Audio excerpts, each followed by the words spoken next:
What's up there, YouTube? Tonight we got us a 1997 F-150 with no heat. We looked at this a year or two ago for the same problem. It's got a blend door motor underneath there. What we're going to do tonight is just get it so the heat's going. At least we're going to attempt to. So you're going to get to come along and let's see where we go. We got my buddy Scrap over here. That's Scrap right there. It's his truck. So it's cold. It's cold. Yeah, it's in the mid-30s right now. So I don't know if you can see your breath. We're going to get her going. I'm going to see if we can't just get it so we have some heat. Going to try to move that blend door so it's locked into the position for heat.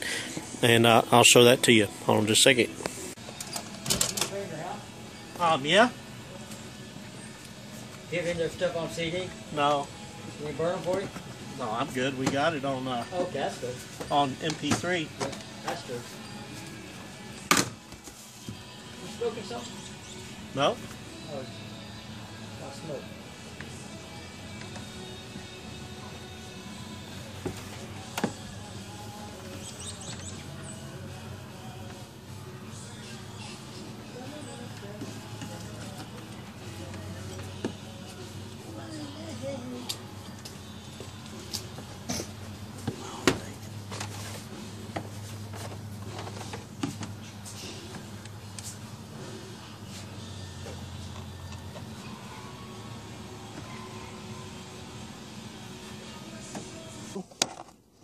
Okay, I'll bring it to you. That's cool.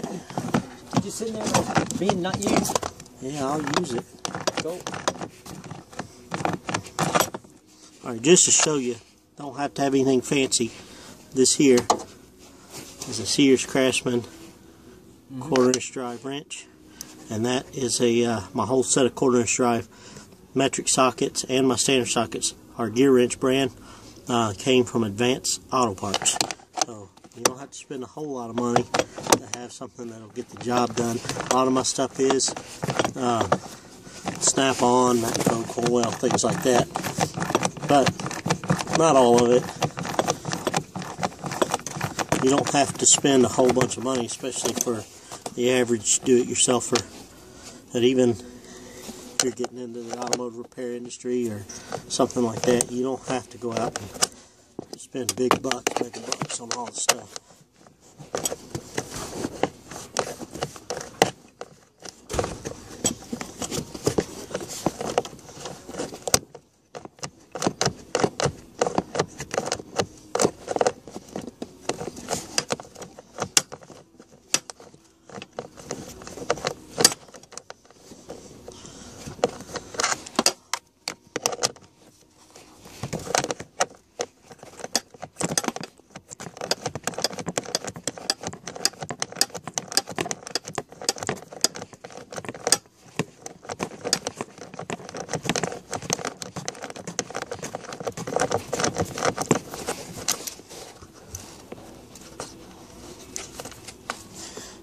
Should be, if I'm not mistaken, just one more bolt back in the back. I'm sorry, my big fat hands are in the way. I hope you get the idea.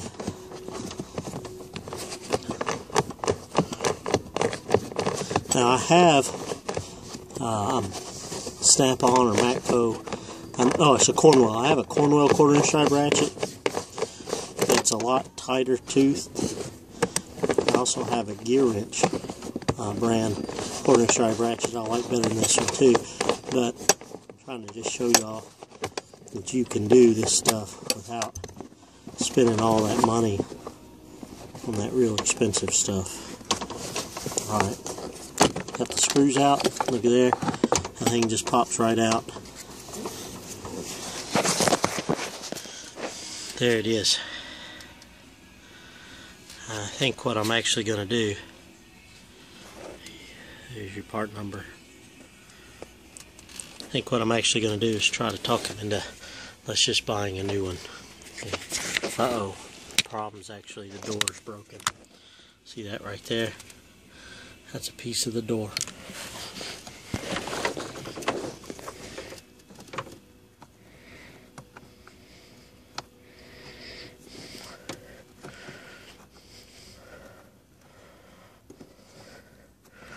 The door itself is broken.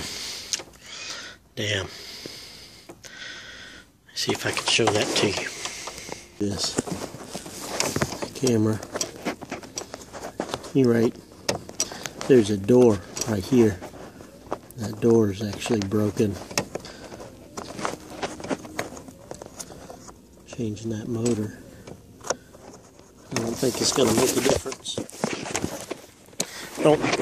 Don't think that changing that motor is going to make a difference. Not with that door broken. Yeah, with that door broken, I don't think changing the motor is going to make a difference. I don't think it's going to turn.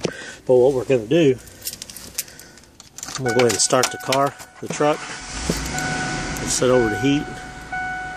Turn it to my panel. Sorry about that, I hit the button, the off button. Right here, we'll select our panel, our HVAC control, to panel, to heat. I'm going to turn my blower up so I can feel it. Turn his radio off. I like his music, but we're going to turn it off anyway. Okay, now what I'm going to do, got my hand over the vent.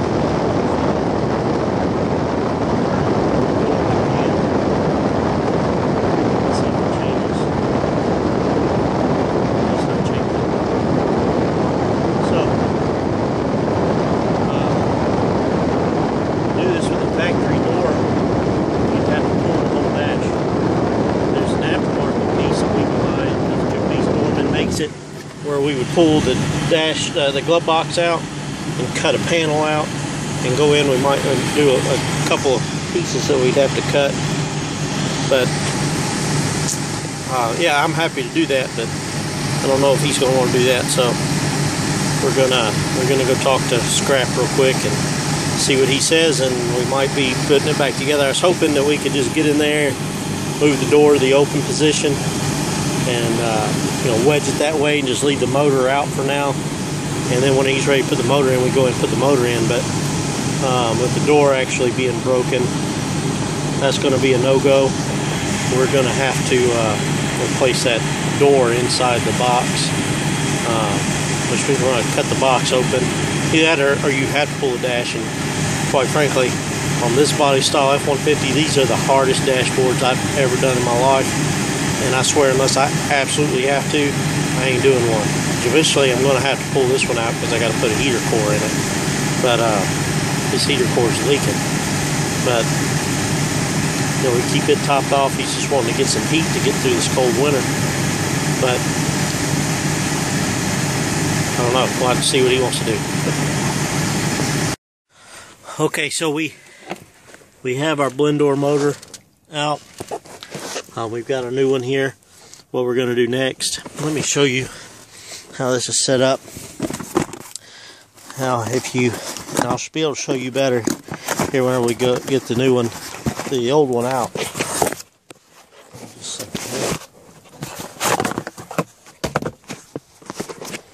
Okay, how this one's made. This is the repair kit by Dorman. What happens is you have this little piece of metal that comes out. The factory one right here is a solid piece of plastic, just like what's up here. And I'll show you better once I get it apart. When it's taken apart, without pulling the dashboard out, there's no way to put that new one in. So they make this one like this with this piece that comes out, so you can get it in, then put it together. What we're going to do next is go ahead and open this glove box up, and we're going to have to pry it down. It comes apart just like that, and I'll get something and wedge in right here just to hold that open. I'll have to empty the glove box. Then we're going to cut this piece here out, and then we're going to cut part of this box back here open. I'll show you that when I get there. Okay, so we got the glove box open. See, we just took a roll of electrical tape to pry the glove box down, and I cut this panel here out using the jizz wheel on an angle grinder, an air powered angle grinder. And then what we're going to do is we got to come in here. This bracket here will probably have to be cut away right there, but we're going to cut this box right here along there and up to here. We don't really have to cut this side down here. We got to cut it right here and along there, then take this screw out and it'll come out. Once we have that out, we'll be able to see the door in there. And the little kit comes with this aluminum foil tape. What this little foil tape does, once you get this, you're done with the door, you put this back up there, then you just take this back in place to seal the door back, to keep any air leaks and hold it in place. And this piece right here, no one will ever see it. It's actually behind the glove box. It doesn't serve any structural purpose or any cosmetic purpose. It was just there when they made the dashboard, and they didn't cut it out from Ford. Really not even you need to clean all this up, because no one ever sees it. The glove box will cover it up. So I'm going to go ahead and cut out my door, cut right along here, and just take that screw out. Then we'll pull this panel out that we make, so then we can see the actual blend door in there. Alright, there, we got that panel cut out. This is where we cut it out, right here. It sits in there like so. We'll tape it up when we're done. As you can see right here is the door, and you see how that's flapping. So what we're going to have to do is work that out of there. I'll do it just with my hand. There we go. You kind of work that out of there, and right there you can see that's where it broke. So you can see there, that's where that metal piece on the new one would be. See right there. So this comes out, and the reason that comes out is because with that in there, the way the factory one is, with the solid piece, it's still in there, you wouldn't be able to angle it up in there well enough to be able to get it in on both ends, this end and this end. So what they do, you pull this out and just set it aside, then this piece here will angle up in there, and then from underneath here you'll put that piece, that metal piece, this piece right here, you'll put it up in there, and then the motor to hold it in, the actuator to hold it in. Makes it much easier to be able to do this. The customer may not like that as much, because, oh, you're hacking up my truck, but they'll never see it. So who cares? I'm not pulling one of these dashboards out if I don't have to. If you've never done a dashboard in one of these, it is a chore. It is the worst dashboard by far that I've ever done. I try to avoid doing them as much as possible. Unfortunately, on this truck, eventually I will have to, because that's the heater core. It is leaking. We have put some Blue Devil in it to try to stop it from leaking.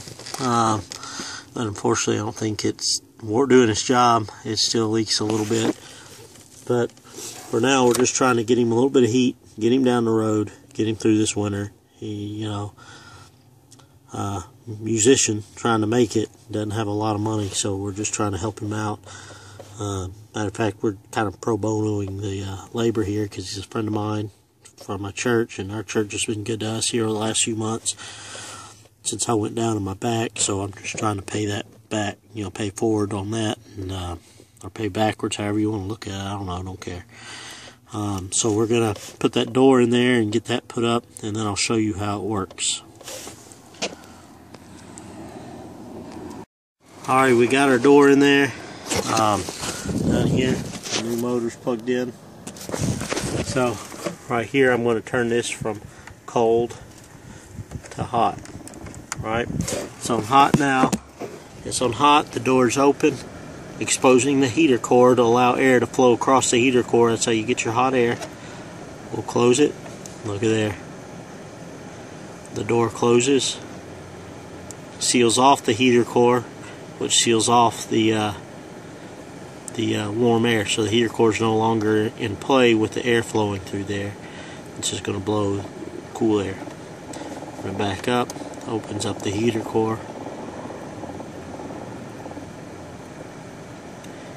And there's our heater core, so we have that going again.